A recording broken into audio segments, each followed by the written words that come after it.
नमस्कार, आप देख रहे हैं विश्वास न्यूज और हमारे साथ अभी बैठे हुए हैं जो कि आपको बता दूं कि ये कोई परिचय के मोहताज नहीं है।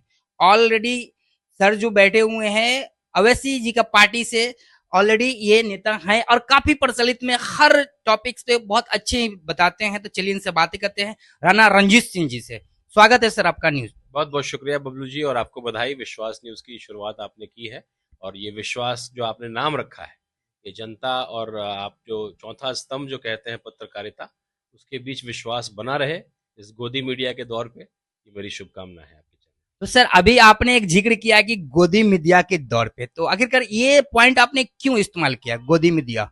देखिए, एक बहुत बड़ी जिम्मेदारी होती है, लोकतंत्र का चौथा स्तंभ कहते हैं पत्रकारिता को।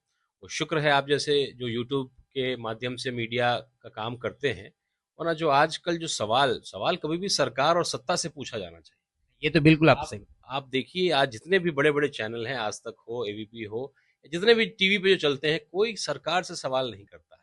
केवल सरकार के बचाव की बात करता है। मेलोडी की पूरी बात होगी, लेकिन नीट का पेपर लीक हो गया, उसकी कोई बात नहीं होगी। किसी का एनकाउंटर हो जाता है भरत तिवारी जी का, इसकी चर्चा नहीं होगी। और जो मूलभूत समस्याएं हैं, आज बिहार का खजाना खाली है। हम आपदा का पैसा निकाल करके वृद्धा पेंशन भरते हैं, इससे भी बदनसीबी वाली कोई बात है? हम लोग को लगा था कि नई सरकार बनी है भाजपा की और खूब सारा पैसा बिहार में आएगा। जो कंगाली की हालत, चूंकि चुनाव जीतने के लिए सारा पैसा तो बांट चुके हैं, जी बिल्कुल। पैसा तो है नहीं इनके पास। तो ये बदनसीबी है हमारे बिहार की। एक पॉइंट और सर, आपको पता ही होगा सोशल मीडिया में आप भी अपडेट है कि अभी भरत तिवारी जी का जो इनकाउंटर हो गया था, तो इसमें प्रशासन ने इनकाउंटर किया, इसके लेकर आप इस पॉइंट पे क्या सोचते हैं? देखिए, दोनों की गलती तो एक ही है ना। अगर उसको गोली मारा गया, पुलिस ने कहा कि उसने कानून को हाथ में लिया, तो कानून ने भी वही किया जो जज करता है, वो काम पुलिस वालों ने कर दिया, तो उन्होंने भी कानून को हाथ में लिया। तो अगर एक की सजा अगर मौत थी, तो दूसरे की भी वही होनी चाहिए। तो अब तो जाकर के इतना जद्दोजहद हुआ, आप जैसे पत्रकारों ने इस मुद्दे को बड़ा बनाया, जिसकी वजह से एफआईआर जो है पुलिस प्रशासन के खिलाफ भी हुआ।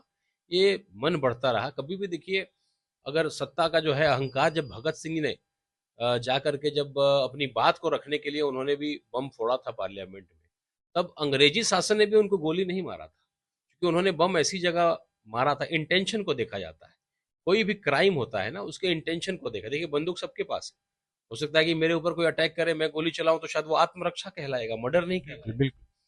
जो जज होता है, वो जो फांसी की सजा देता है, अगर उसका वो वर्दी हट जाए, उसका पद हट जाए, तो भी तो मर्डर करके वो लिख के दे रहा है कि इसको मार बिल्कुल दो जान से। बिल्कुल। तो कहीं ना कहीं इंटेंशन की बात होती है। भरत तिवारी जी का इंटेंशन क्या था सबको मालूम है, और पुलिस का इंटेंशन क्या था वो भी सबको मालूम है, क्योंकि भरत तिवारी ने सवाल पूछा, तो उनको तकलीफ हो गई कि अगर भरत तिवारी जैसा आज एक नौजवान खड़ा है, अगर ऐसे 100 नौजवान खड़े हो जाएंगे तो फिर सरकार चलाना मुश्किल हो जाएगा। कुछ ऐसे राजनेता हैं जो ये भी बोल रहे हैं कि भाई उनके उनको पास जो भरत तिवारी को पिस्टल कौन दिया, उसे कौन परमिशन दिया, पिस्टल कहां से आया? बिल्कुल उसकी कार्रवाई होनी चाहिए, मैं कहाँ कह रहा हूँ। आर्म्स एक्ट लगना चाहिए था, उसको जेल होनी चाहिए थी, लेकिन गोली चलाना सही नहीं था, इसका विरोध है। और जिस तरीके से पहले भी एनकाउंटर किए गए, वो भी गलत है। कभी भी कानून को हाथ में कोई नहीं ले सकता है। तो बिल्कुल आर्म्स एक्ट लगाइए, पता करिए कैसे उन्होंने बंदूक को लिया, और वो केस चलाइए उन पे। जो भी दफा होता है, जो सजा होता है, वो उनको मिलना चाहिए था। लेकिन आप सीधे गोली चला देंगे। आप जज हो गए हैं, आप भगवान हो गए कि आप फैसला कर दे रहे हैं ऑन द स्पॉट। सर आप ये कहना चाह रहे हैं कि भरत तिवारी का इनकाउंटर गलत हुआ है? बिल्कुल, एनकाउंटर गलत हुआ है। बाकी उन्होंने बंदूक कहाँ से लाया है, जो तरीका था वो थोड़ा-सा वो सही नहीं था, कानूनी कानूनी तरीके से वो भी गलत था। तो उसकी सज़ा है। उसको उन्होंने किसी को हानि पहुँचाने के लिए किसी पे व्यक्ति पे गोली नहीं चलाया है। तो इंटेंशन कभी कोई क्रिमिनल इंटेंशन नहीं था, पुराना कोई केस मुकदमा उनके ऊपर नहीं था। तो कहीं न कहीं आर्म्स एक्ट लगता और सारी सज़ाएँ होती, लेकिन गोली मारना सरासर गलत है।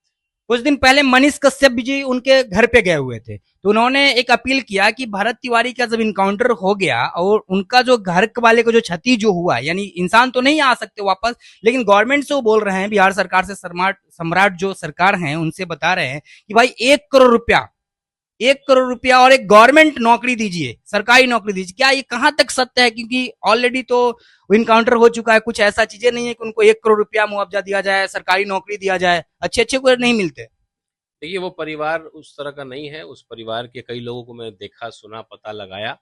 तो वो कोई लालच और उसके लिए काम नहीं किया था। ठीक है, अपनी-अपनी भावनाएँ हैं, लोग व्यक्त करते हैं। मनीष कश्यप जी की भावना रही तो अच्छी बात है, सम्मान मिलना चाहिए। क्योंकि क्योंकि इंटेंशन तो था समाज सेवा। तो कहीं ना कहीं ठीक है, तरीका नौजवान का गलत था, लेकिन इंटेंशन अच्छा था। तो इस तरह का कई लोगों ने मांग किया है, अच्छी बात है, जो संभव हो सरकार को मदद करना चाहिए। बहुत लोग उनके गांव के खासकर लोग और काफी मीडिया बंधु लोग जो है उनको भगत सिंह जी का जो है उपाधि दे रहा है कि नहीं भगत सिंह है। क्या ये चीज सही है? क्योंकि भगत सिंह कहाँ है और ये कहाँ पे है क्या? देखिए, भगत सिंह जी ने भी क्या कहा था कि मुझे अपनी बात को रखने के लिए एक मंच चाहिए। जो अंग्रेजी शासन और सत्ता जो बिल्कुल बेलगाम हो गई थी, उन्होंने क्या कहा था कि बहरों को सुनाने के लिए धमाके की जरूरत पड़ती है। तो उनको कोई प्रॉपर मंच नहीं मिल पा रहा था, इसलिए वो कहा कि मैं जानबूझ के अरेस्ट होऊंगा। सुखदेव जी में और उनमें बहुत बहस भी हुआ। भाई, आप सबसे काबिल आदमी, आप जेल चले जाएंगे तो कौन संभालेगा? जो हमारा जो संगठन है उसको कौन देखेगा? तो उनका कहना था कि नहीं, बातों को रखना जरूरी है, और हम आतंकवादी संगठन नहीं है, हमारा संगठन देश के लिए लड़ रहा है।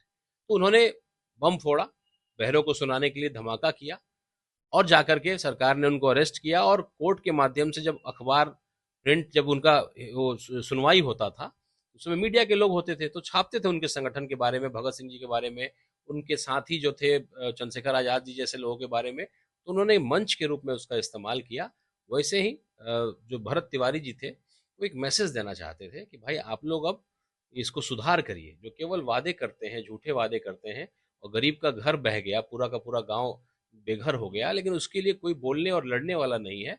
अगर नहीं करिएगा तो हमारे जैसे नौजवान कोई भी कदम उठा सकते हैं, जिसका अंत था कि बंदूक उन्होंने उठा लिया।